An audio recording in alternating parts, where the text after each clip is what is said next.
पिछले वर्ष देश का सर्वोच्च नागरिक सम्मान भारत रत्न प्रदान किया गया। उनका राजनीतिक सफर भी काफी लंबा रहा और उनकी गिनती सुलझे हुए राजनेताओं में होती है।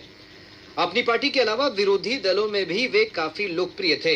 प्रणब मुखर्जी को 1969 में संसदीय राजनीति में पहला मुकाम मिला जब वे राज्यसभा के लिए निर्वाचित हुए। तत्कालीन प्रधानमंत्री इंदिरा गांधी के प्रयास से वे कांग्रेस के टिकट पर संसद के ऊपरी सदन के लिए चुने गए। वे देश के वित्त मंत्री, रक्षा मंत्री और विदेश मंत्री सहित केंद्र सरकार में कई मंत्रालयों के मंत्री रहे। वे तत्कालीन योजना आयोग के उपाध्यक्ष पद पर भी रहे। प्रणब मुखर्जी कांग्रेस पार्टी में रहते हुए राज्यसभा के लिए 5 बार और लोकसभा के लिए 2 बार निर्वाचित हुए थे।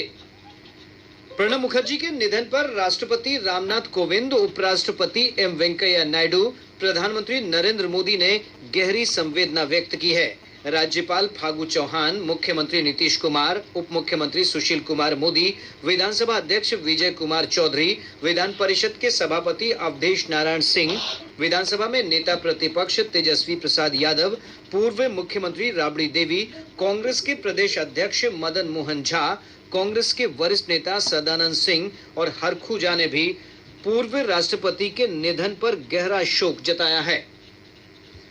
प्रदेश के विभिन्न जिलों में कोरोना संक्रमण के 1324 नए मामलों की पुष्टि हुई है। इसके साथ ही संक्रमितों की कुल संख्या बढ़कर 1,36,000 से अधिक हो गई है। स्वास्थ्य विभाग की रिपोर्ट के अनुसार संक्रमण के सबसे अधिक 154 मामले पटना जिले में सामने आए हैं। भागलपुर में 125, मुजफ्फरपुर में 72, मधुबनी में 68, पूर्णिया में 65, गोपालगंज में 58, गया और पूर्वी चंपारण में 52, भोजपुर में 43, मधेपुरा में 42 और समस्तीपुर में 40 नए मामलों की पुष्टि हुई है।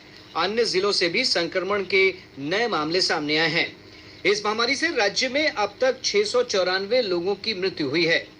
महामारी से स्वस्थ होने वालों की दर 88% हो गई है। प्रदेश में अब तक 1,19,000 से अधिक लोग कोविड-19 से ठीक हो चुके हैं।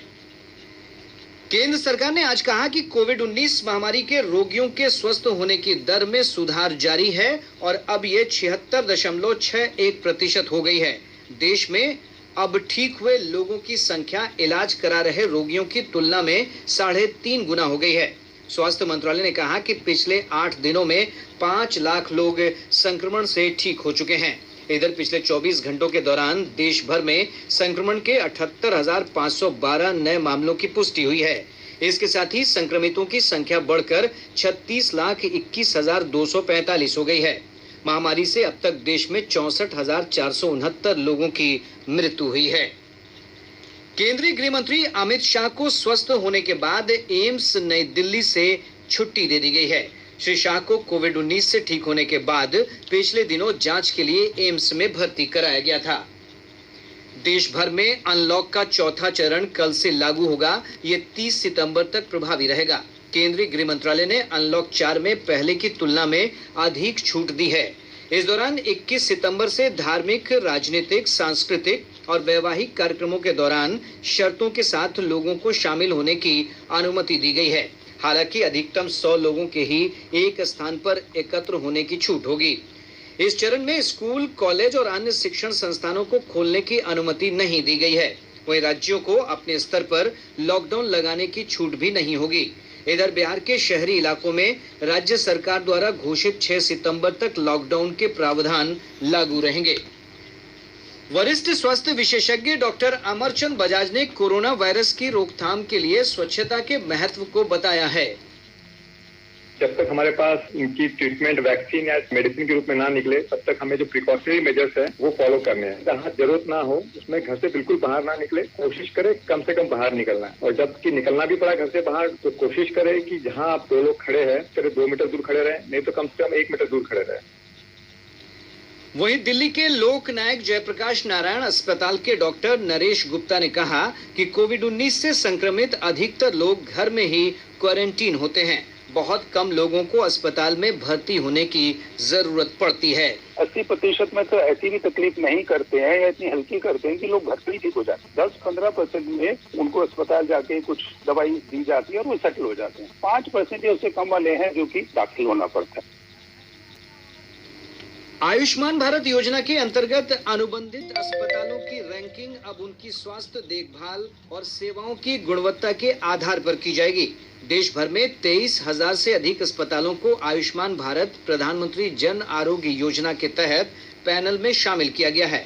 आकाशवाणी से विशेष बातचीत में राष्ट्रीय स्वास्थ्य प्राधिकरण के संयुक्त निदेशक डॉक्टर JL मीणा ने बताया कि पैनल में शामिल अस्पतालों को स्वास्थ्य देखभाल की गुणवत्ता के 6 मानदंडों के आधार पर श्रेणीबद्ध करने का प्रस्ताव है।